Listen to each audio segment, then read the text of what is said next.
আজরাইল, ও আজরাইল, তুমি দৌড়ে জমিনের মধ্যে চলে যাও, যাইয়া একটা মুষ্টি মাটি নিয়ে আসো। সুবহানাল্লাহ জোরে। আর জোরে আল্লাহু আকবার বলে। এ আজরাইল, তিনজন ফেরেশতা বের হয়ে গেল রে। তারা মাটি আনতে পারে নাই, তাদের মায়া লাগিয়া যায়, দয়া লাগিয়া যায়। তুমি যাইয়া দেখো একটা মুষ্টি মাটি জমিন থেকে আনতে পারোনি, আমি আদম সন্তান বানাইতাম, ইনসান বানাইতাম। এবার আজরাইল ডাক দেয়া বলে, আল্লাহ, ও গো আমার আল্লাহ, ঠিক আছে, আপনার হুকুম পালন করা আমার জন্য ফরজ। দৌড়াইয়া জমিনের মধ্যে যায় বলে, জমিন, আমার মরণের কতদিন বাকি আমি জানিলাম না গো, আমার মরণের কতদিন, আমার মরণের কতদিন বাকি আমি জানিলাম না গো, আমার মরণের। আর আজরাইল আসিয়া যখন হসতে দিবে ধরে, বলো আজরাইল আসিয়া যখন হসতে দিবে ধরে, তখন আমার মনা বাহাই করবে দৌড়া দৌড়ি, বলো তখন আমার মনা। الصلاة والسلام عليك يا حبيب الله،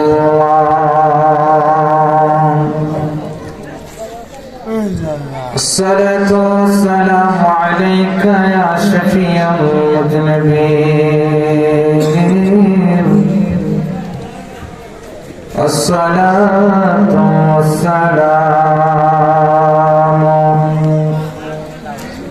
عليك يا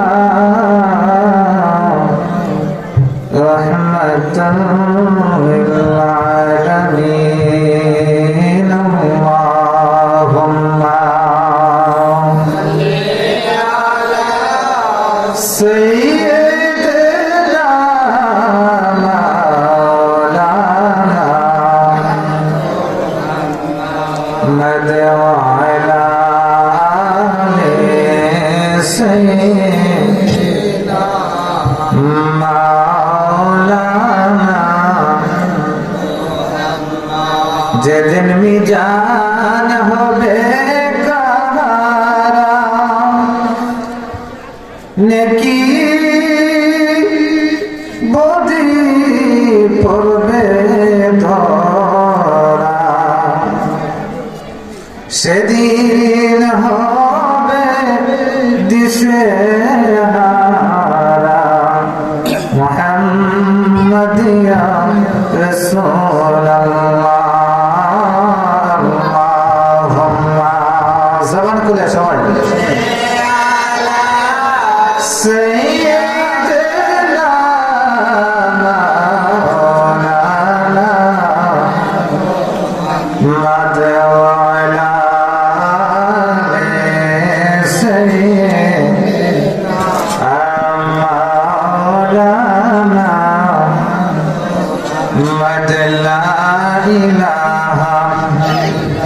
জবান খোলে লা ইলাহা, একসাথে লা ইলাহা, আমার নবী কান্দেন মদিনা, যতাই মান তারের ঠিকানা, মনের কত বুঝাই বুঝে না, মনের কত বুঝাই যাইতে চাই সোনার মদিনা, লা ইলাহা জবান খোলে লা ইলাহা, ও লা ইলাহা ইল্লাল্লাহ, জোরসে লা ইলাহা, লা ইলাহা ইল্লাল্লাহ, লা ইলাহা ইল্লাল্লাহ, লা ইলাহা, লা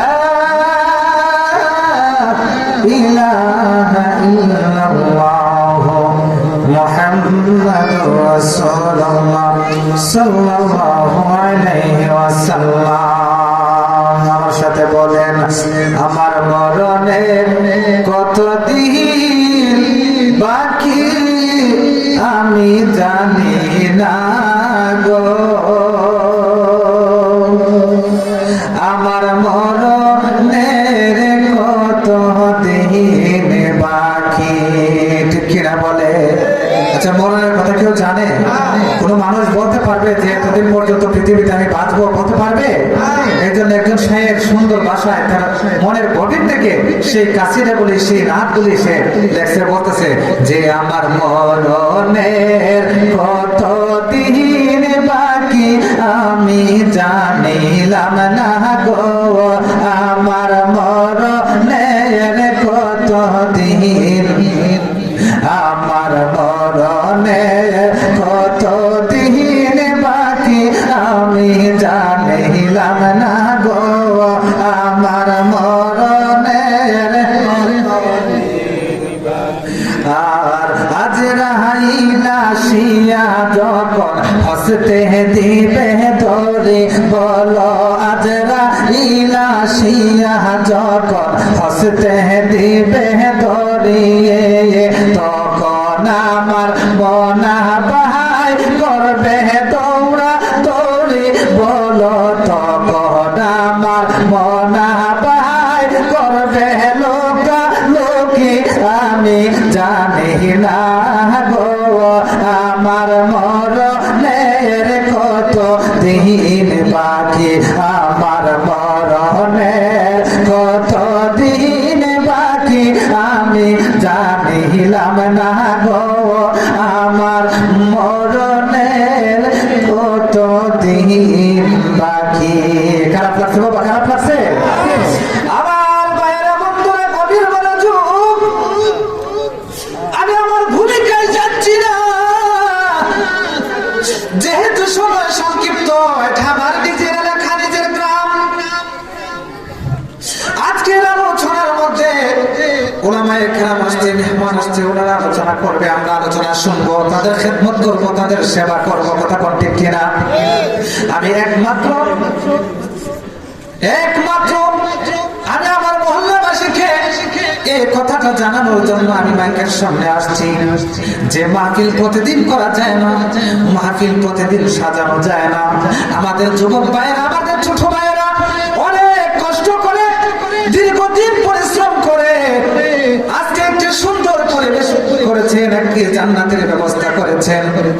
আজকের এই আয়োজনটা করাতে আমি আপনাদের কাছে জানতে চাই, মুরব্বী বাবাজিরা, আপনারা মন থেকে বলেন আমাদের মোট এখন আজকে খুশি না বেজার? আরে আওয়াজ করে বলেন, আজকে আমাদের মোট এখন খুশি না বেজার? আরে আমার নবী বলেন, যেই গ্রামের মধ্যে, যেই মহল্লার মধ্যে কোরআনের আলোচনা হয়, হাদিস শরীফের আলোচনা হয়, মিলাদ মাহফিল হয়, জিকির আজকার করা হয়, ওই দিন ওই রাত, শুধু ওই দিন ওই রাত না, 40 দিন পর্যন্ত ওই এলাকার কবরগণের, মোটাগণের কবরের আযাব মাফ করে দেওয়া হয়। চিল্লায়ে বলে সুবহানাল্লাহ। বদর শরীফ পড়ি, আল্লাহুম্মা সাল্লি আলা নবী মুহাম্মদ ওয়া আলা আলি সাইয়্যিদানা মুহাম্মদ ওয়া আলা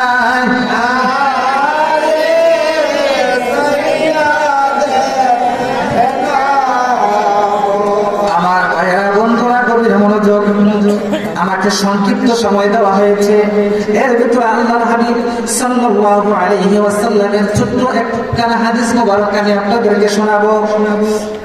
আমার ভাইরা, আল্লাহ রাব্বুল আলামিন যখন এই পৃথিবীটা সৃষ্টি করবেন, তখন ওই পৃথিবীকে সৃষ্টি করার সময়, সৃষ্টি করার পরে আল্লাহ রাব্বুল আলামিন যখন মানুষ বানাবেন, মানুষ সৃষ্টি করবেন, এই সিদ্ধান্ত যখন নিলেন, মনে মনে যখন ভাবলেন, হঠাৎ করে আল্লাহ রাব্বুল আলামিন হযরতে জিবরাইলকে ডাক দিয়ে বলে, এ জিবরাইল, তুমি কোথায় রে জিবরাইল? ডাক দিয়ে বলে আল্লাহ রাব্বুল আলামিন কেন আমাকে ডাকছেন, কেন আমাকে ডাকছেন, কেন আমাকে ডাকছেন? সুবহানাল্লাহ বলে আল্লাহর কাছে ডাক দিয়ে বলে আল্লাহ, ও আল্লাহ, আমাকে কেন আপনি ডাকলেন গো আল্লাহ? আল্লাহ ডাক দিয়ে বলে আমি খলিফা বানাইতে চাইতেছি, আমি দুনিয়াতে মানুষ বানাইতে চাইতেছি, আমি দুনিয়াতে ইনসান বানাইতে চাইতেছি। ও জিবরাইল রে, তুমি একটা কাজ করো, তুমি দৌড়ে জমিনের মধ্যে চলে যাও, জমিনের মধ্যে যাইয়া তুমি রে একটা মুষ্টি পানি মাটি নিয়ে আসো, ওই মাটি দ্বারা আমি আদম বানাইতে চাই। চিল্লাইয়া ধরে বলেন না আল্লাহু আকবার। আর জোরে বলে ইয়া রাসূলুল্লাহ, আমি কি বানাইতে চাই? আদম বানাইতে চাই। এবার আল্লাহর হুকুমে হযরত জিবরাইল জমিনের মধ্যে চলে আসলেন। কোথায় চলে আসলেন? জমিনের মধ্যে যখন আসলেন রে বাবা, জমিনের মধ্যে আসার পরে আল্লাহ রাব্বুল আলামিন কি করলেন? আল্লাহ রাব্বুল আলামিনের হুকুমে জিবরাইল জমিনের মধ্যে চলে আসলেন। জমিনের মধ্যে আসার পর ওই আল্লাহ রাব্বুল আলামিনের হুকুমে জিবরাইল যখন দুনিয়াতে চলে আসলেন, তখন মাটির কাছ থেকে যখন মাটি সংগ্রহ করবেন, এই সময় মাটি ডাক দিয়ে বলে হে জিবরাইল, ও জিবরাইল, তোমার কি একটু দয়া লাগে না রে? তোমার কি একটু মায়া লাগে না? তুমি আমার বুক থেকে মাটি নিও না। জোরে বলেন না আল্লাহু আকবার। আমার জিবরাইল ডাক দিয়ে বলে জমিন, আমি তোমার কাছ থেকে মাটি নিব না। তুমি আমাকে বারবার বাধা দিতেছো, কিন্তু আমাকে আল্লাহ আদেশ করেছে, আমাকে পাঠিয়েছে। এ মাটি, ও জমিন, আমি আল্লাহর কাছে যাইয়া কি জবাব দিব? এবার বলতেছে আর তুমি যে মাটি নিবাই, ওই মাটিগুলি কি করবে? দুনিয়াতে ওই যখন বান্দা বানাবে, আদম বানাবে, তখন জমিনের মধ্যে তারা অপপ্রচার করবে, অন্যায় করবে, তারা কিন্তু অশ্লীল কাজ করবে। সুবহানাল্লাহ, নারায়ে তাকবীর, নারায়ে রিসালাত। আওলাদ রাসূলের আগমন, আওলাদ রাসূলের আগমন আশুরার পক্ষ থেকে, এই মাহফিলের পক্ষ থেকে নারায়ে তাকবীর। আজকের মাহফিলের সম্মানিত সবার আমার অত্যন্ত মহব্বতের মানুষ, আমার ভাইয়েরা, বন্ধুরা, গভীর মনোযোগ। আমি বলতেছিলাম জিবরাইল যখন মাটির কাছে বলল আমি আল্লাহর হুকুমে মাটি নিতে চাই, মাটি বারবার নিষেধ করে। সুবহানাল্লাহ। মাটি যখন নিষেধ করে, তখন জিবরাইল ডাক দিয়ে বলে মাটি, বারবার আমাকে বাধা দিচ্ছ, কিন্তু আল্লাহ আমাকে পাঠাইছে, আমি আল্লাহর কাছে কি জবাব দিব? মাটি ডাক দিয়ে বলে জিবরাইল, ও জিবরাইল, আমি এমনি তোমাকে বাধা দেই নাই, আমি এমনি তোমাকে নিষেধ করি নাই।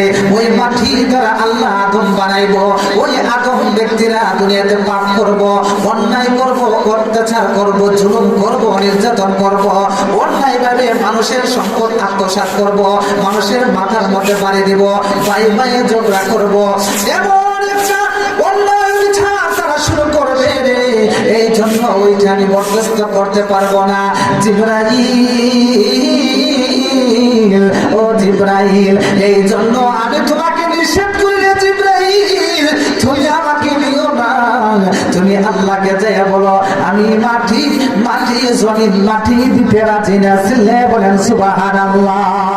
আল্লাহু আকবার। সালাতু সালাম জানাই দরুদ সালাম জানাই নবীজির দরবারে, নবী গো সালাম আমরা গুনাহগারে জানাই, আমরা গুনাহগারে জানাম, আমরা গুনাহগারে জানাই, আমরা গুনাহগারে, নবী গো আমরা নবী কুরআনে সই নাসিয়া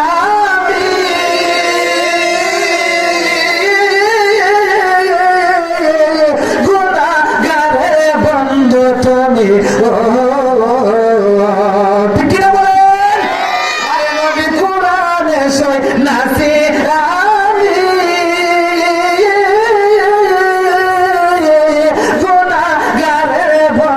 তুমি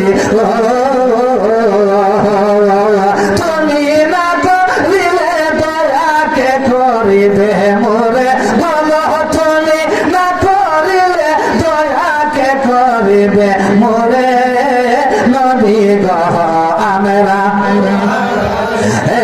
সালাত সালাম জানাই দরুদ আপনার দরবারে নবী গো একটা জবান বন্ধ রাখবেন না, চিল্লায় বলেন না আল্লাহু আকবার, আওয়াজ করে জোরে জোরে বলেন না ইয়া রাসূলুল্লাহ। পশ্চিম মহল্লার হিজবুর রাসূল সুন্নি যুব সংগঠনের যুবক ভাইয়েরা ও মুরব্বী আব্বাজিরা, প্রোগ্রাম চলে মা বোনেরা গো, এমন হয়ে যাইতে পারে আজকের মাহফিল আমাদের জীবনের শেষ মাহফিল, কথা বল ঠিক কিনা? আজকের মাহফিল যদি আমাদের জীবনের শেষ মাহফিল হয়ে থাকে আব্বাজিরা, দুঃখ নাই, কিন্তু আমরা আল্লাহর কাছে একটা জিনিস চাই, যেদিন আমাদের মরণ হবে, যেদিন পৃথিবী থেকে আমরা বিদায় নিয়ে চলে যাব, যেদিন মালাকুল মউত আমাদের সামনে চলে আসবে, আল্লাহর কাছে আমরা ওইটুকু আবদার করি, আল্লাহ রাব্বুল আলামিন যেন আমাদেরকে নবীজির দিদার নসিব করাইয়া আমাদেরকে ওনার চেহারা মুবারক দেখাইয়া দেয়া কালেমাটা পড়াইয়া মরণ দান করে, সকলে বলি আমিন। এবার কি করলেন?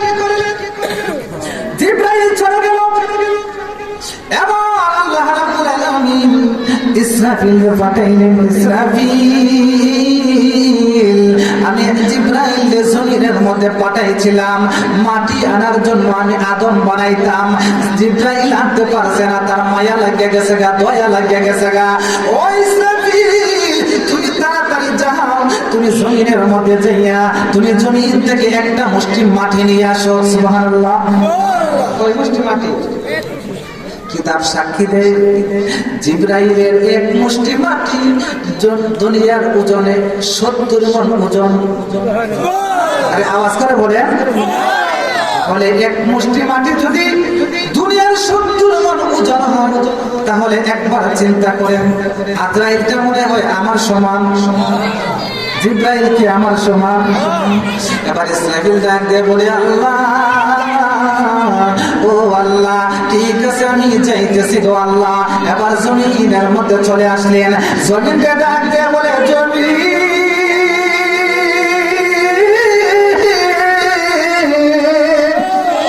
ও জমিন রে, আমার আল্লাহ আমাকে তোমার কাছে পাঠিয়েছে তোমার কাছ থেকে একটা মুষ্টি মাটি নেবার জন্য। জমিন ডাক দিয়ে বলে কেন? বলে আদম বানাইতো। এবার বলতেছে আদম দিয়ে কি করবে? আদম তো দুনিয়াতে অন্যায় করবে, পাপ করবে, গুনাহ করবে, আমি কিন্তু ওই জমিন মাটি দিতে রাজি না। সুবহানাল্লাহ। এবার ইসরাফিল আল্লাহর কাছে চলে গেল, ডাক দিয়ে বলে আল্লাহ,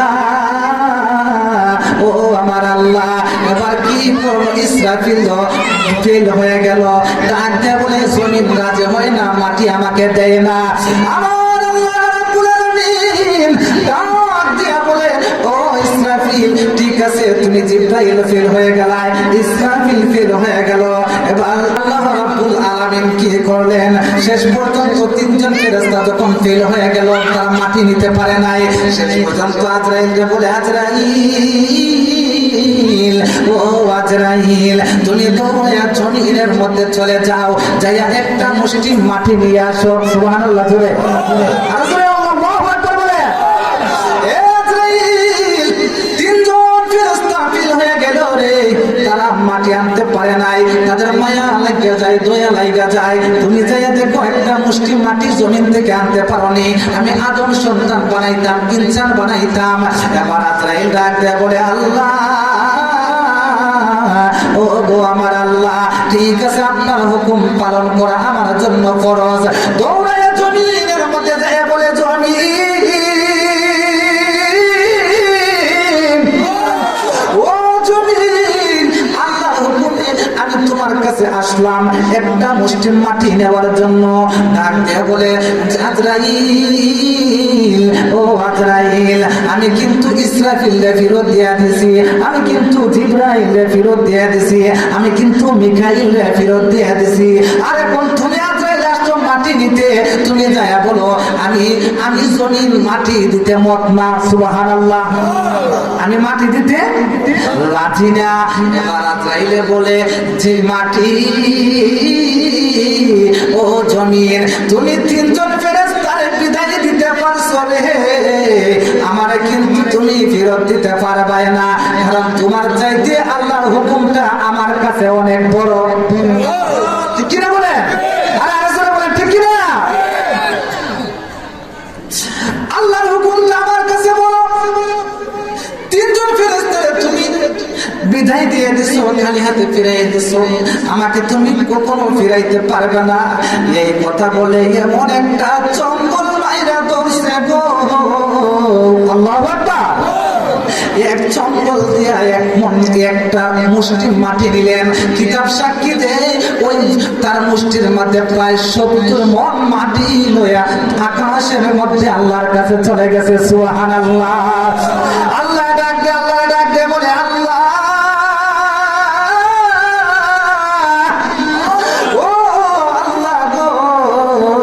আমি তো আপনার হুকুম পালন করছি, আমি তো জমিন থেকে মাটি নিয়ে আসছি, ও আল্লাহ এখন আমি কি করতে পারি? আল্লাহ বলে ঠিক আছে তুমি মাটি রাখো, এখন তোমাকে আমি একটা দায়িত্ব দিব। আরে জোরে জোরে জোরে, আমি তোমাকে কি দিব? তোমাকে একটা দায়িত্ব দিব। 4 জন ফেরেশতা, আসমানি ফেরেশতা কয়জন? আজরাইল, মিকাইল, জিবরাইল, ইসরাফিল। 4 জন বড় ফেরেশতার মধ্যে 3 জন ফেরেশতা ফেল হয়ে গেছে। তুমি আমার পরীক্ষার মধ্যে পাস করছো, তারার মধ্যে তারার কাছে কান্নাকাটি করছে মাটি, তাদের মায়া লাগছে, আমার কাছে ফিরে আইছে। আর তোমার কাছে অত তারা কাঁদছে, জমিনে কান্নাকাটি করছে, তোমার মায়া লাগে নাই, তুমি মাটি নিয়ে আইছো। সুবহানাল্লাহ। তুমি মাটি কি করছো? লয়ে আইছো। তাহলে এর কাছ থেকে তোমার অন্তরটা একটু শক্ত না নরম? আর জোরে বলেন শক্ত না নরম? এই জন্য তোমাকে আজকে আমি একটা দায়িত্ব দেব। আজরাইল বলে কি দায়িত্ব দিবে? বলতেছে আমি মাটি দ্বারা যখন আদম বানাবো, আদম বানানোর পরে আমি তাদের মধ্যে রুহু দিব, ওই রুহুগুলি তোমাকে কবজ করার দায়িত্বটা আমি তোমাকে দিব। সুবহানাল্লাহ। এবার আজরাইল বলে আল্লাহ ঠিক আছে দায়িত্ব দেবেন, অসুবিধা নেই, আপনার হুকুম তো আমি অমান্য করতে পারবো না, তবে আপনার কাছে আমি একটা জিনিস জানতে চাই, আমি যে এতগুলি জীব জানোয়ার জীবের জান কবজ করবো, ছেলের কাছ থেকে মাকে নিব, মার কাছ থেকে ছেলেকে নিয়ে যাইব, স্ত্রীর কাছ থেকে স্বামীকে নিয়ে যাইব, ভাইয়ের কাছ থেকে বোনকে নিয়ে যাব, তখন একজন আরেকজনের পাশে বসে চোখের পানি ছেড়ে ছেড়ে কান্না করবে, তারা তো তখন আমাকে বদলা দেবে। ঠিক না বলে? তারা কি করবে? আমাকে বদলা দিবে। তখন এই বদলা যদি লেগে যায় তখন তো আমি আজরাইল ধ্বংস হয়ে যাব। আল্লাহ গো, আমি এত বড় কঠিন দায়িত্ব আমি নিতে পারবো না, আল্লাহ আমাকে মাফ করেন। সুবহানাল্লাহ। আমার আল্লাহ ডাক দিয়ে বলে আজরাইল, ও আজরাইল, এই টেনশন তুমি করার কোনো দরকার নাই। আজরাইল রে, ও আজরাইল, তুমি টেনশন করিও না, আমি তোমাকে দোষমুক্ত রাখবো। কি করব? আমি তোমাকে দোষমুক্ত রাখবো। আবার আজরাইল বলে আল্লাহ এটা আবার কেমনে? আমাকে আপনি দোষমুক্ত রাখবেন? আল্লাহ ডাক দিয়ে বলে আজরাইল,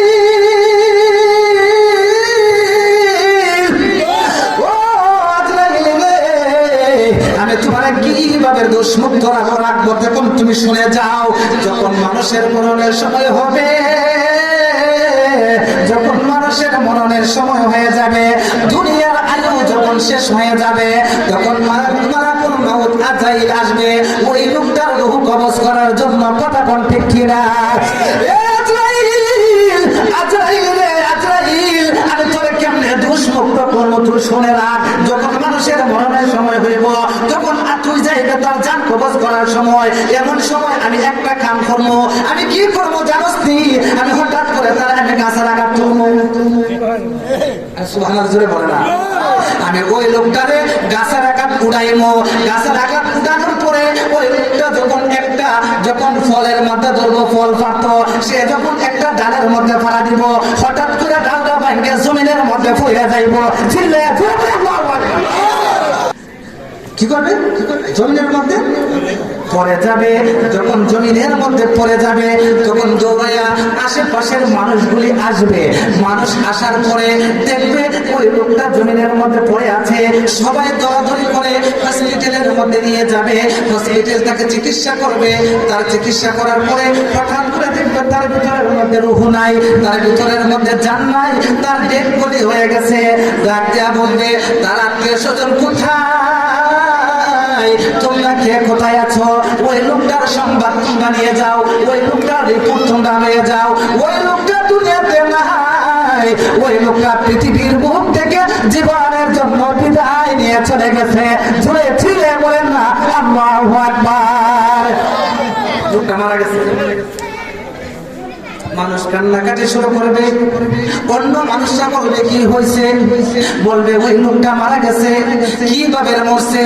আম গাছের মধ্যে উঠছি, আম পাড়ার জন্য ডাল ভাঙিয়ে পড়ে মারা গেছে। সুবহানাল্লাহ বলে। কিভাবে মরছে? কিভাবে মরছে? মারছে কেডা? রুহুটা নিছে কেডা? আজরাইলে। আচ্ছা, আজরাইলে কোন দোষ এখানে আছে? ও গাছ উঠছে, ডাল ভাঙা পড়ে মারা গেছে। আজরাইলে কোন দোষ আছে? আল্লাহ কয় আজরাইল, ও আজরাইল টেনশন করিস না, চিন্তা করিস না, তোর গায়ের মধ্যে আমি দোষ রাখতাম না। রাস্তা পাই রইব, হঠাৎ করে গাড়ির নিচে তুলে পইরা মারা যাইব, অ্যাক্সিডেন্টে মারা যাইব। মানুষ বলবে অ্যাক্সিডেন্ট করে মারা গেছে, তোর কোনো দোষ থাকবে না।